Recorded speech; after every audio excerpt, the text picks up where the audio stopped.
No céu, existe algo mais do que as estrelas.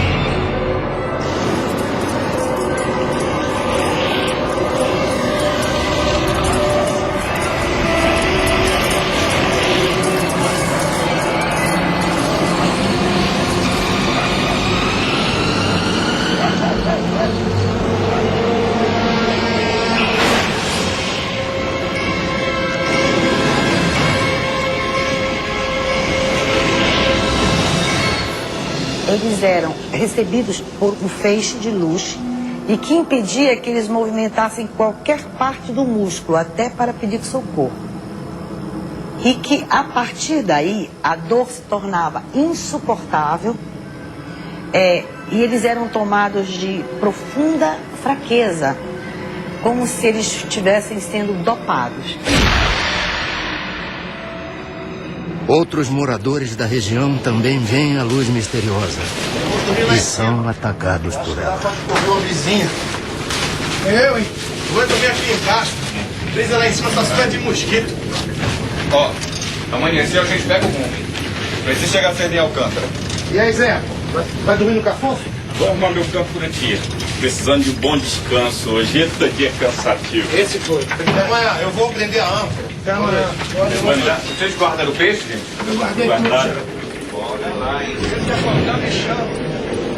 Tu é morrer. Aí, tô quebrado.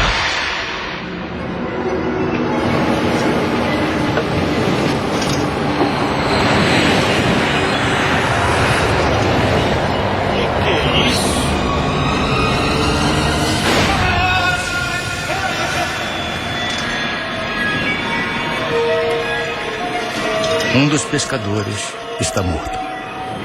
O que me chamou a atenção é que quando eu atendia uma pessoa de uma localidade chamada Airi e uma de uma localidade chamada Candeuba, elas eram distantes mais de 100 quilômetros.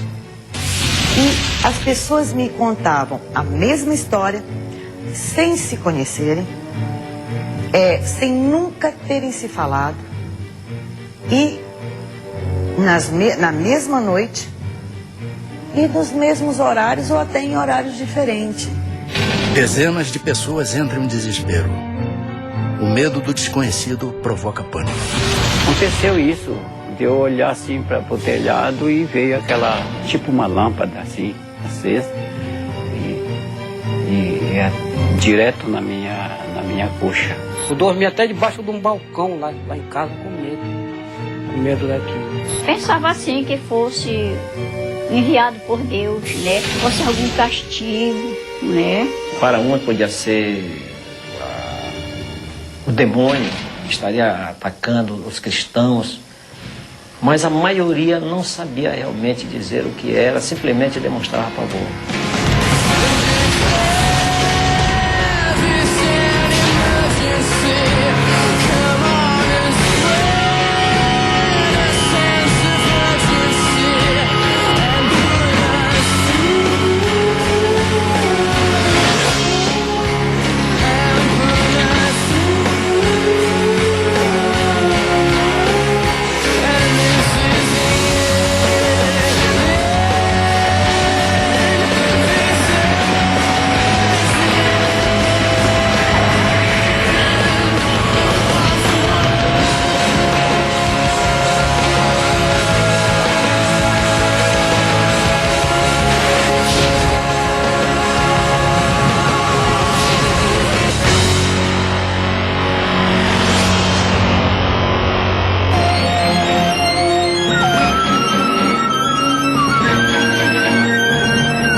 Boa noite. O Linha Direta Mistério continua a série de reportagens sobre fatos estranhos que desafiam especialistas e provocam medo. Hoje você vai conhecer uma impressionante história sobre discos voadores, numa região formada por 20 municípios, conhecida como Salgado, no litoral do Pará, no norte do Brasil. Tudo começou com uma luz no céu.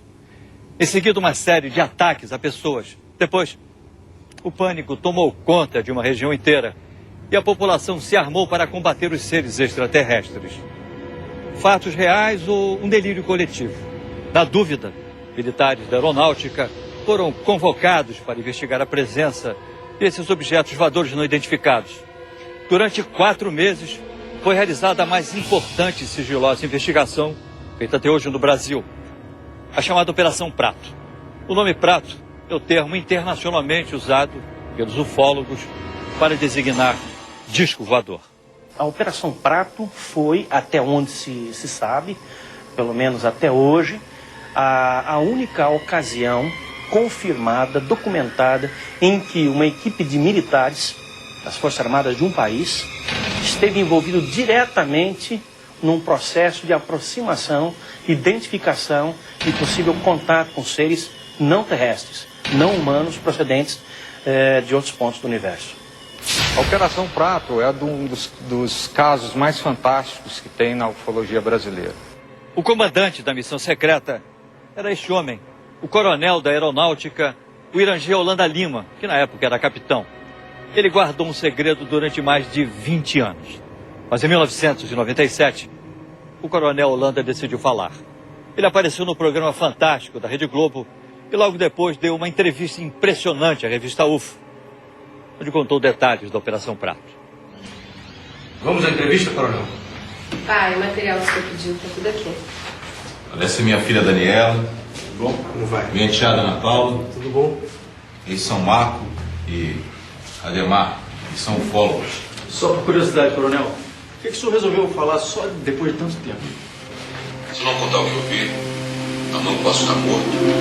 E a história corre. O envolvimento com a Operação Prato, ela começou com a informação dada pelo prefeito da região onde estavam ocorrendo essas coisas. Mesmo antes da aeronáutica chegar ao local, nós já ficamos sabendo que a população estava assustada.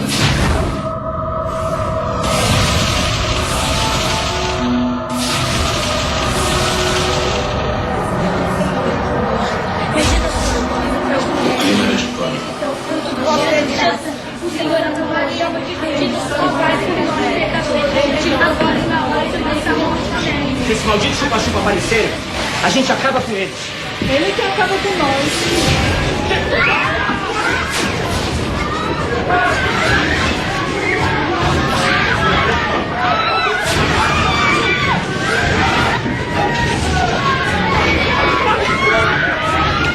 Qualquer buraquinho que tivesse, aquela luz passava e eu tive a pessoa. E a arma nossa aqui, já sabe que é pau, pedra, uma espingardadinha carregada pela boca.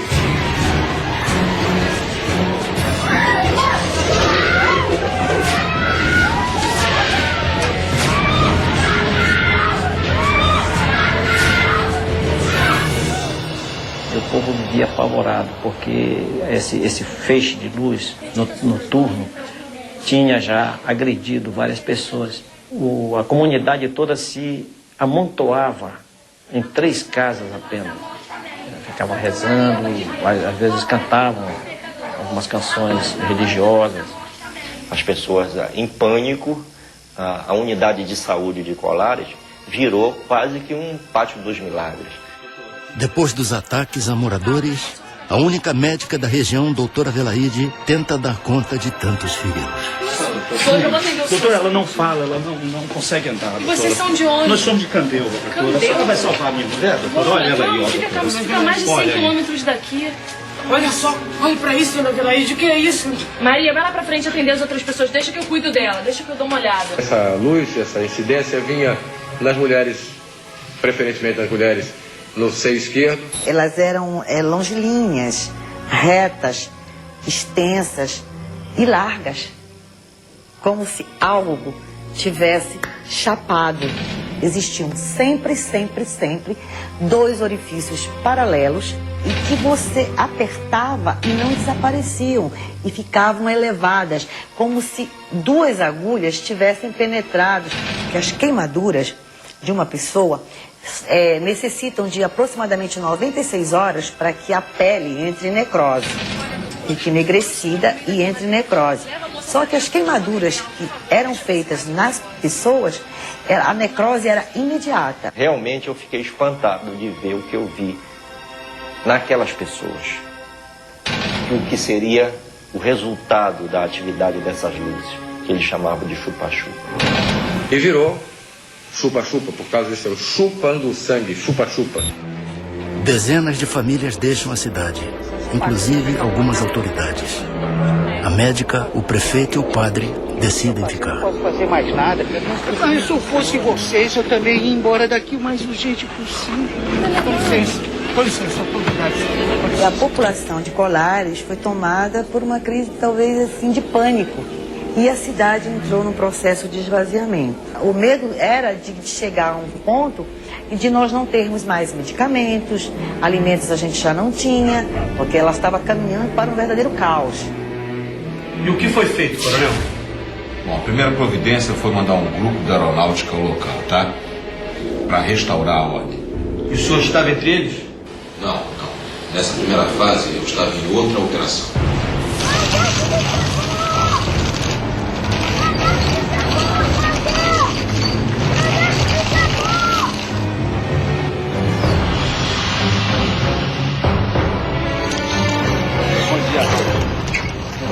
Tudo bem. Nós estamos aqui numa missão para aeronáutica. Graças a Deus que vocês chegaram. Sargento, as pessoas estão desesperadas. A senhora quem é? Ela é a doutora Velaide. Eu acho que nós vamos precisar muito da senhora. E esse é o prefeito. Bom dia, prefeito. Tudo bem? Bom, eu gostaria que os senhores explicassem pra gente o que está acontecendo exatamente. Eu só vou pedir um momentinho que a gente precisa montar o acampamento. Tudo bem? Vocês podem me acompanhar aqui na sombra? Pois não. De modo que algumas pessoas podem compartilhar, de repente, de uma situação emocional e essa situação emocional se propagar. Isso típico, por exemplo, é em casos de pânico dentro de um cinema, dentro de um supermercado, onde se avisa, de repente, que tem fogo, né? Então as pessoas, de repente, saem correndo, umas passam por cima das outras, há mortes, etc. E, de repente, o supermercado ou o cinema nem estavam pegando fogo.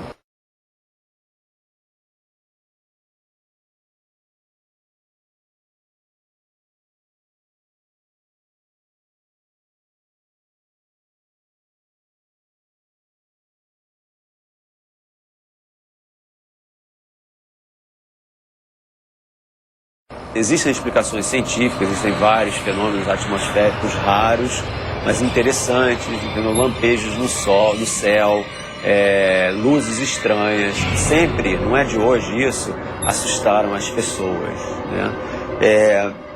Mas eu acho também que quando você acredita em milagre, você vai ver milagre com muito mais facilidade do que se você for uma pessoa que não acreditar nos milagres.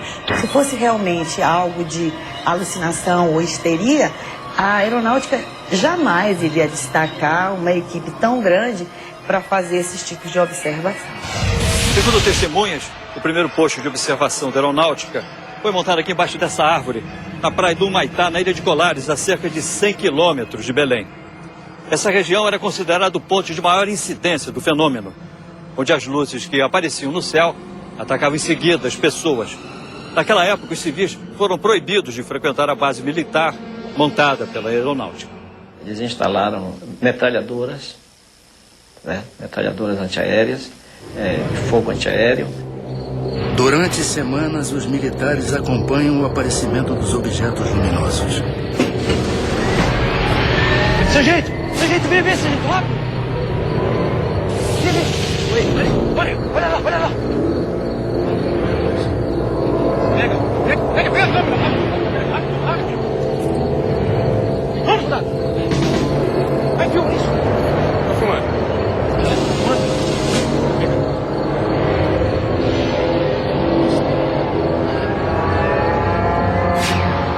Tem 20 anos que eu converso com pessoas que dizem que têm contatos com seres, né, que se dizem extraterrestres, né? E a maioria dessas pessoas tem uma reputação que você não pode e contra. Em algum desses sistemas, deve haver um planeta com as condições que propiciaram a vida na Terra. Então, isso eu acredito. Agora, o contacto é muito difícil, dadas as distâncias gigantescas. Você pode ir para um outro planeta, vamos dizer, a 50 anos-luz de distância daqui, né, e tem lá umas bactérias, uns protozoários, né, uns vírus de alguma forma, que não tem nada a ver com vida inteligente, né? Só o fato de você ter vida não significa que você venha a ter vida inteligente. Então como é que o senhor se envolveu com a Operação Prato? Não se chamava Operação Prato. Esse nome fui eu que dei depois. Vamos combinar que se a missão era secreta, Operação Disco Voador ia ser óbvio demais, né? Então o senhor foi para a Amazônia e... Naquela época eu ainda era capitão. Eu chefiava o Paraçab, um serviço de resgate na selva. Eu tinha acabado de terminar um curso em Brasília e o comandante do primeiro comar mandou me chamar. Segundo testemunhas, o relatório enviado pelos militares sobre o fenômeno das luzes impressiona o comando da aeronáutica. Capitão Landa, o senhor acredita em discos voadores? Acredito no que eu posso ver, coronel. Objetos não identificados foram vistos nesta região. A maioria dos objetos apareceu aqui, ó, perto da ilha de Colares. É um povoado com muita fé, mas sem nenhuma instrução. A maioria são pescadores e lavradores. E como é que eles estão reagindo? A nossa equipe enviou esse relatório. Leia, por favor.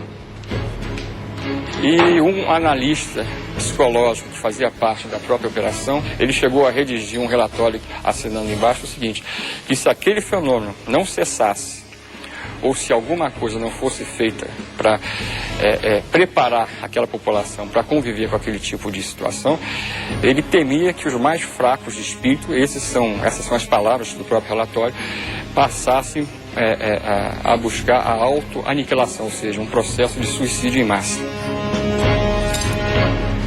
É impressionante, coronel. Parece até filme de ficção científica daqueles que... Mas não é. Capitão Landa, eu quero que o senhor assuma o comando desta missão. Entendido? Dispensável. Sim, senhor. Jura de Holanda era um cara bastante destemido, por isso até que ele foi escolhido. Ele tinha a noção muito clara de que objetos voadores não identificados existiam. Ele acreditava em vida em outros planetas e acreditava que os discos voadores realmente eram um fato legítimo. Mas ele não acreditava que os fenômenos que estavam acontecendo naquela região tivessem qualquer coisa a ver com discos voadores. O capitão Holanda chega à cidade. É a maioria aqui da região, capitão. E de algumas cidades próximas daqui. E as lesões são todas idênticas? É sempre assim, queimaduras, na vertical com 2 orifícios paralelos. Doutor, esses ferimentos devem ter sido causados por algum tipo de inseto. No início eu também achei que fosse, capitão. Mas agora são tantas as pessoas com as mesmas características que eu não sei mais. Doutora, a senhora acredita em chupa-chupa? O senhor acredita? Eles me procuravam diariamente para saber o número de pessoas que eu tinha atendido, as entrevistava. Dizer que não era para se apavorar, que aquilo, né, devia ter vindo do céu ou um planeta, uma coisa aí. Ia confortando as pessoas, né? A senhora pode me contar como isso aconteceu? Foi um chupa-chupa, doutor. Eu quase morri. Estava numa procissão. Era uma romaria.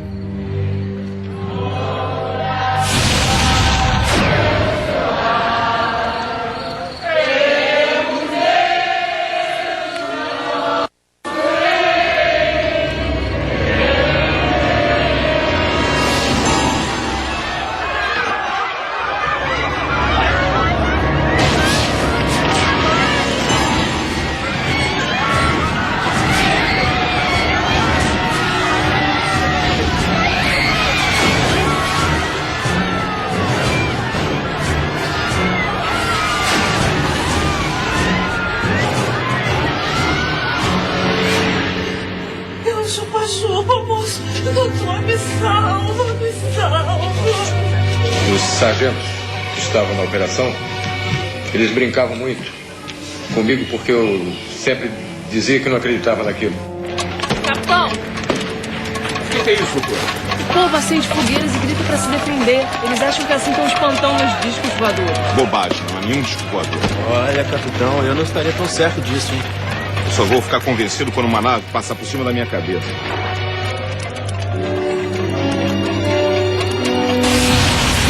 A equipe de observação comandada pelo capitão Holanda era formada por mais de 60 pessoas, entre militares do serviço secreto, médicos e até psicólogos, que vieram à cidade com o objetivo de acalmar a população.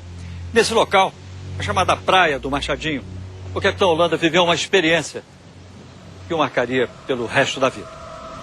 Não adianta. Essas luzes não me convencem. Isso não passa de um fenômeno atmosférico. Mas, capitão, o senhor fotografou as luzes. Exatamente, fotografei luzes. Nada mais do que luzes. Não adianta. O capitão só vai acreditar quando uma nave dessas passar em cima da sua cabeça, né?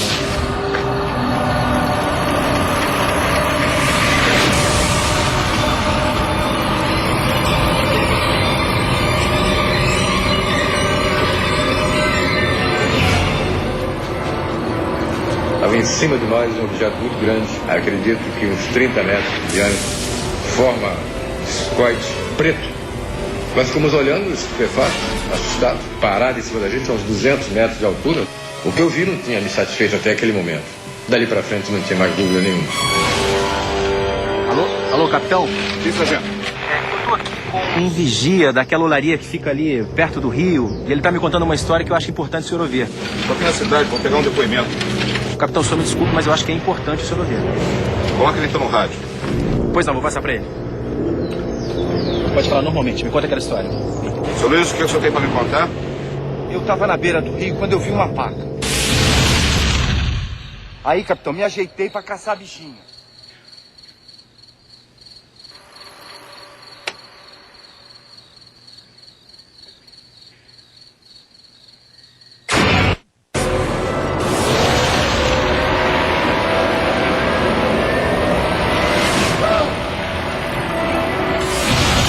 O senhor pode levar até o local onde o senhor viu essas luzes? Quê? Ir lá outra vez, capitão? Nós tivemos oportunidade de chegar a uma pessoa que tinha tido um avistamento impressionante. Os agentes entraram para tomar um café e comer uma bolacha, alguma coisa lá, antes de entrar no barco para a gente ir para a missão. E eu, como chefe da missão, não podia me dar essas mordomias. Eu fiquei olhando fora, vendo o ambiente.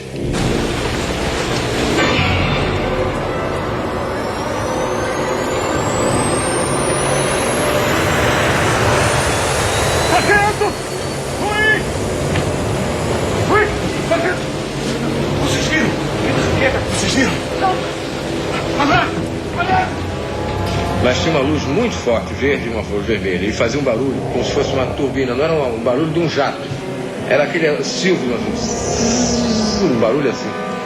E ele mergulhou em cima de onde nós estávamos, na casa onde nós estávamos. Nenhum piloto faria uma coisa dessa, porque isso é morte, certo? O capitão Holanda vai ao lugar onde o vigia teria visto o fenômeno e fica decepcionado. Foi neste local que o senhor avistou as Eu luzes? estou dizendo pro senhor, seu capitão, as luzes, aquela coisa surgiu de trás daquela árvore. De repente veio aquele clarão em cima de mim. Eu vim correndo, porque eu me assustei e a luz passou em cima aqui de mim, uma luz vermelha. Olha, nós já estamos há mais de 3 horas aqui, nada acontece. Sargento, vamos embora. Luiz, muito obrigado, vamos mudar.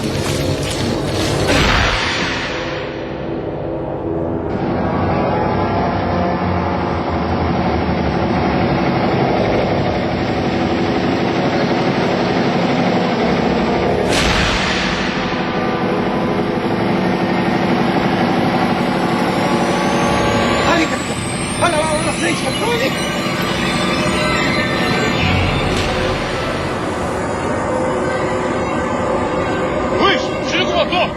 Agora a gente vai passar a noite aqui! Soldado, soldado! No binóculo, no binóculo!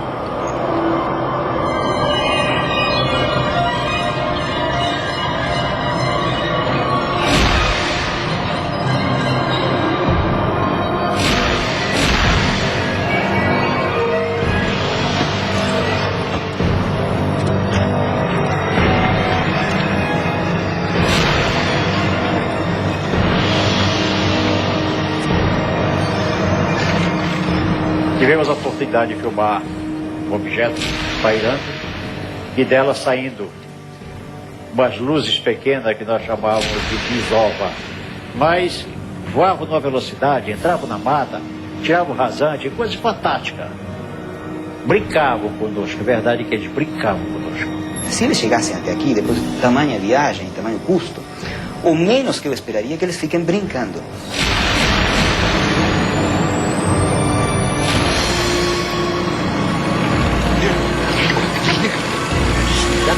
Já enlouqueceu? Desliga que eu quero ouvir o barulho do aparelho.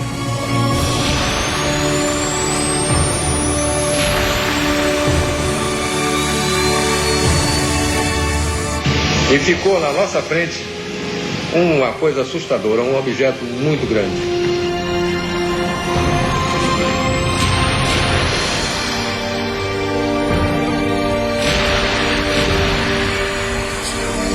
Ele deve ter acionado realmente alguma propulsão que não devia ser acionada próximo de nós, porque nos danificaria. Então havia alguma pessoa, alguma inteligência ali dentro que comandou isso.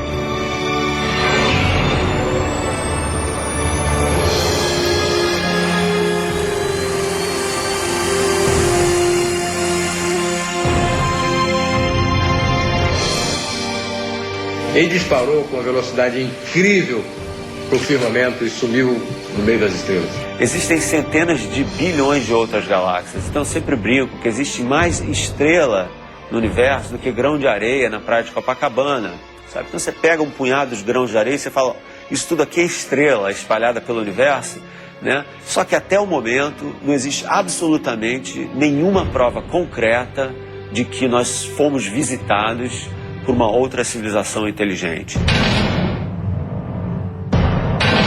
No próximo bloco, uma nave sobrevoa Colares. O helicóptero da aeronáutica persegue um disco voador. O que é isso? Eu ainda duvidava que realmente fosse alguma coisa que eu pudesse ver. E também a morte do coronel Holanda. Pode todo mundo dizer que o Holanda praticou um suicídio. Eu não vou acreditar em suicídio de jeito nenhum.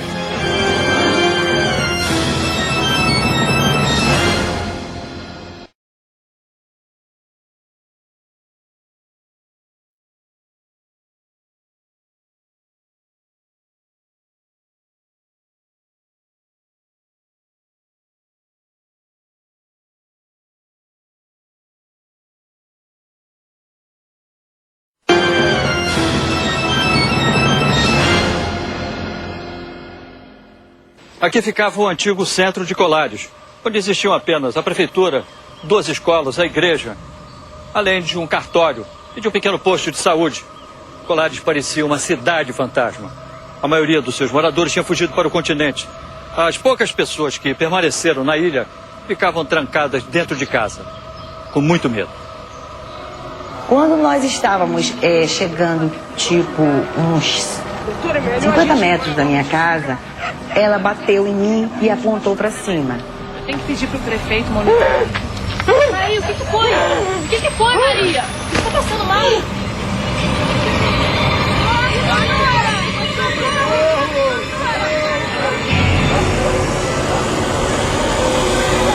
E vi um objeto, mas tão próximo e tão bonito. Até este momento, mesmo tendo atendido toda esta enormidade de habitantes atacados por este ser não explicável, eu ainda duvidava que realmente fosse alguma coisa que eu pudesse ver. Mais uma testemunha procura a aeronáutica em busca de ajuda. O morador Antônio Ferreira convence os militares a ir até o local onde teria avistado um disco voador.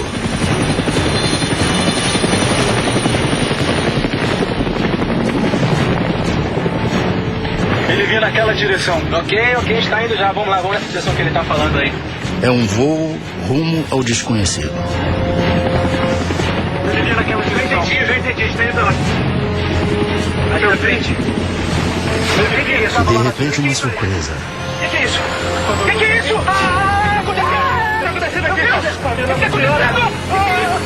A aproximação com a nave provoca uma pane no helicóptero, mas os militares conseguem retomar o controle do aparelho. E na hora o piloto explicou por que o helicóptero começou a descer? Ele explicou devido à nave que paralisou. A hélice toda parou, só funcionou a hélice de cima. Nós viemos baixando. Quando ele viu que nós viemos se aproximando do chão, ele rodou e acionou a alavanca e funcionou. Segundo os ufólogos, num relatório para a aeronáutica, o capitão Holanda se rende às evidências. Ele chega a desenhar as formas de vários objetos voadores não identificados e garante que eles sobrevoam os céus do norte do Brasil. Em torno de 9 formas. 9 ou mais, pouco mais. Está tudo escrito, tudo desenhado, tudo fotografado no relatório. Fotografia, mais de 500. E filmes foram feitos 4. Um era da Força Aérea, da FAB. Não é um material cunhado por um ufólogo civil, alguém que seja um entusiasta disso. Não, isso foi cunhado, isso foi registrado à moda militar, com todo o rigor necessário.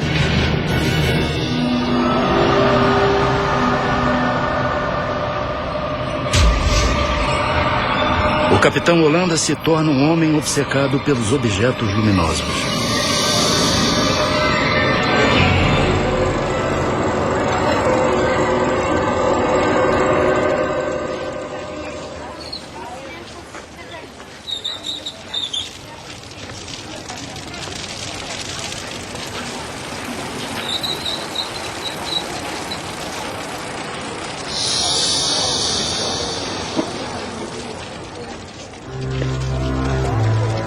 É difícil uma pessoa passar por tudo que ele passou sem ter se modificado interiormente profundamente.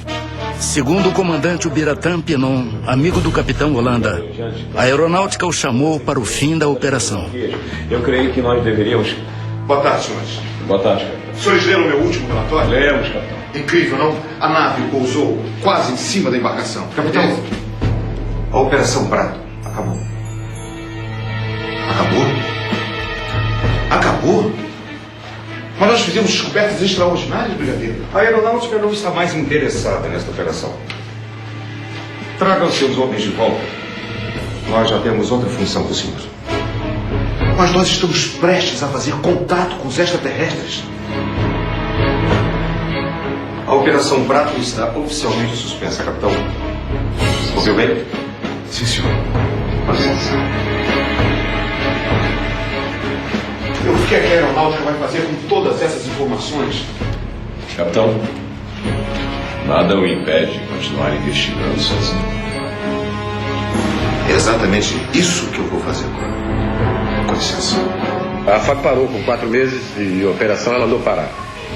Aí nós continuamos. Eu continuei. Segundo testemunhas, em março de 1978, os fenômenos pararam de assombrar o litoral paraense.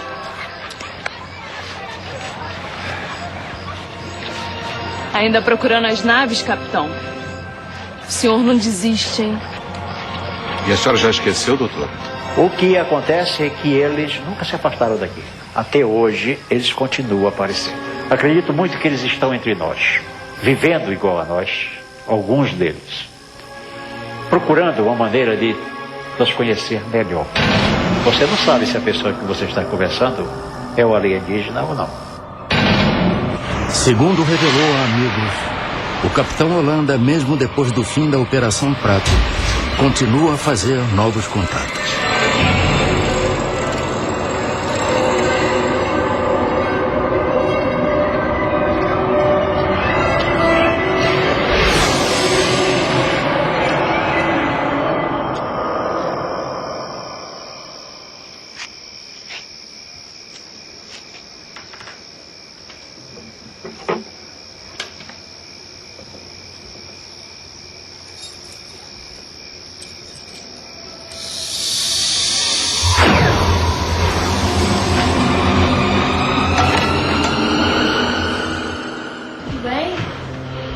Eu acho que tem que ter uma...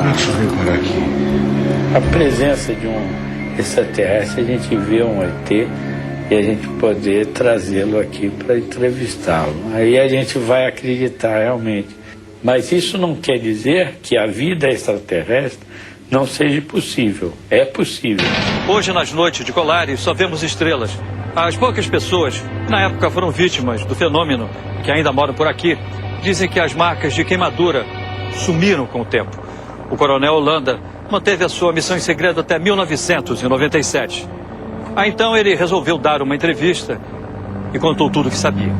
Coronel, e o que foi feito de todo esse material? Filmes, fotografias? Não sei. A aeronáutica recolheu tudo. Tá? Tudo foi encaminhado, foi entregue ao comandante de lá, encaminhado ao comando em Brasília. Eu não sei realmente onde está. Eu até brincava. Cadê o meu filme? Ah, tá guardado.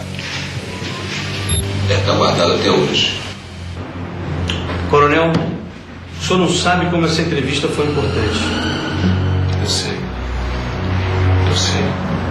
Os ufólogos costumam dizer que a aeronáutica tem arquivos secretos sobre extraterrestres, sobre objetos voadores não identificados. Existe mesmo isso? Não, isso é objeto de ficção. Na realidade, não existe. A Força Aérea tem até um documento dizendo como os seus militares devem reagir em caso de um possível contato. E como deve ser o contato com a imprensa. E a primeira coisa que se fala, negue. Eu fiz parte da comissão sigilosa do governo brasileiro. O presidente era o brigadeiro José Vaz da Silva. A primeira pergunta que eu fiz a ele, mas por que o interesse dos militares pela ufologia? Diz porque esse é um assunto de segurança nacional. E nós estamos interessados em conhecer da estratégia dos UFOs as intenções deles.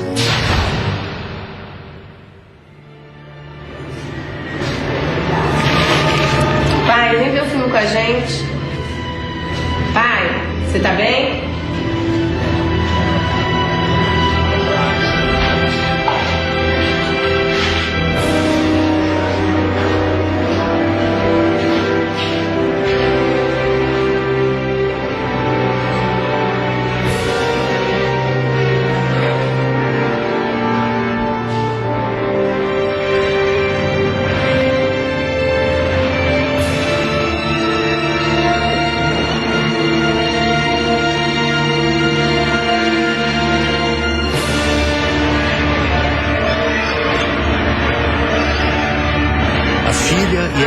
Chamam pelo pai.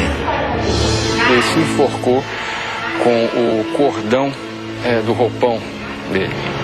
Ele amarrou numa parte alta da cabeceira da cama. Ele vinha sofrendo um processo depressivo que periodicamente se estabelecia de maneira mais acentuada há muitos anos. Pode todo mundo dizer que o Holanda praticou um suicídio. Eu não vou acreditar em suicídio de jeito nenhum. E acredito que por um motivo qualquer, acontece algo com as pessoas que vão além dos seus conhecimentos ou falam algo de que não estão autorizados a falar. O renascimento dessa questão veio mais ou menos no final do século XIX com um astrônomo americano chamado Percival Lowell, que tinha um certo fascínio com Marte. E na época, 1870, 80, o telescópio mostrava Marte como se tivessem umas linhas que ele interpretou como sendo canais construídos por uma civilização inteligente marciana que estava morrendo de sede, uma espécie de canal de irrigação, né? Isso daí fez um tremendo de um sucesso. E essa ideia de que os marcianos não só eram inteligentes, mas agressivos, tomou então corpo. Daqui a pouco, a Operação Prato chama a atenção dos ufólogos de todo mundo. Há casos pontuais de ataques de pessoas por objetos voadores não identificados em vários lugares do mundo.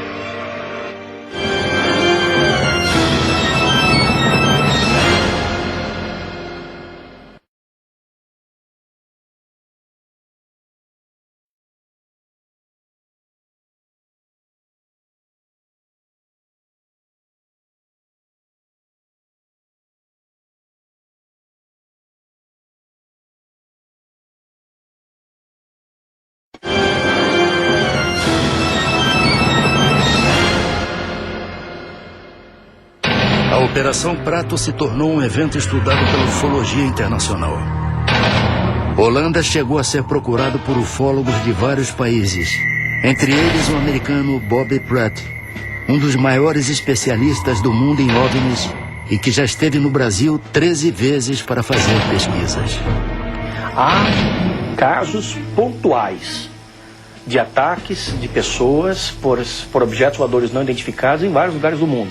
Mas na intensidade, com a gravidade, com a proximidade e no número que nós verificamos na Amazônia, nunca, jamais nada semelhante aconteceu em lugar algum do mundo. Em vários cantos do planeta, as pessoas continuam a se surpreender com objetos voadores não identificados. Agora, de fenômeno que você tem, que é registrado em vídeo ou registrado em foto, é muito difícil você colocar uma hipótese que não seja fraude, uma interpretação, né? Porque você justamente não tem, né, o controle da hora que aquilo estava sendo feito, né? Então esse é um problema. Você não tem nada que você chegue e fale, não, esse aí é incontestável, isso não existe. Por que eles vieram à Terra sugar sangue de brasileiro e não de africano? Não sei. A ufologia é um pacote de perguntas e isso é que deve ser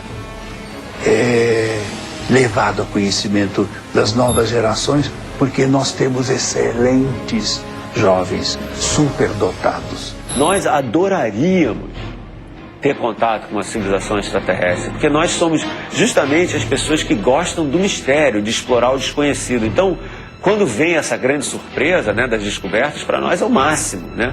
Mas a gente também tem que tomar cuidado, né? Porque a gente não pode se iludir com provas falsas. Todo mundo ficava com medo desse chupa-chupa. Isso não é lenda não, seu Moacir? Porque lenda é mentira, né? Não, mas isso não é mentira não, é verdade. É verdade mesmo. Mira, Min, vai para as antenas. Min, vai para as antenas. Em maio deste ano, pela primeira vez, a aeronáutica aceita receber ufólogos em sua sede em Brasília. O objetivo da visita é pedir a abertura dos arquivos sobre discos voadores. O comando da aeronáutica não quis gravar entrevista sobre a Operação Prato, mas aceitou responder a perguntas por escrito. O Linha Direta encaminhou 30 perguntas. Em resposta, o Centro de Comunicação Social da Aeronáutica limitou-se a enviar uma nota ao programa.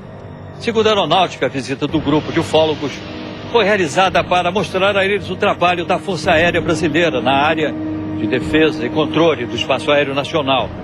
Sobre a Operação Prato, continua a Aeronáutica. Pode-se imaginar que a Aeronáutica realiza investigações científicas a respeito de todo tipo de fenômeno aéreo. Na verdade, o comando da Aeronáutica não dispõe de uma estrutura especializada para empreender tal atividade. Com relação à Operação Prato, o comando da Aeronáutica possui apenas registros baseados em dados que teriam sido repassados por um dos participantes dessa atividade. Foi produzido um relatório com diversos depoimentos, aparentemente sem fundamentação científica. Em todo o mundo, muita gente acredita e até espera um contato com seres de outro planeta. Alguns até dizem que foram levados por seres extraterrestres e depois conseguiram voltar à Terra. Outros duvidam que exista vida inteligente em outros planetas. Se os ETs existem, afinal, de onde vêm? Quem são? E o que querem? Essas perguntas ainda aguardam respostas. E você? Acredita? Desde o tempo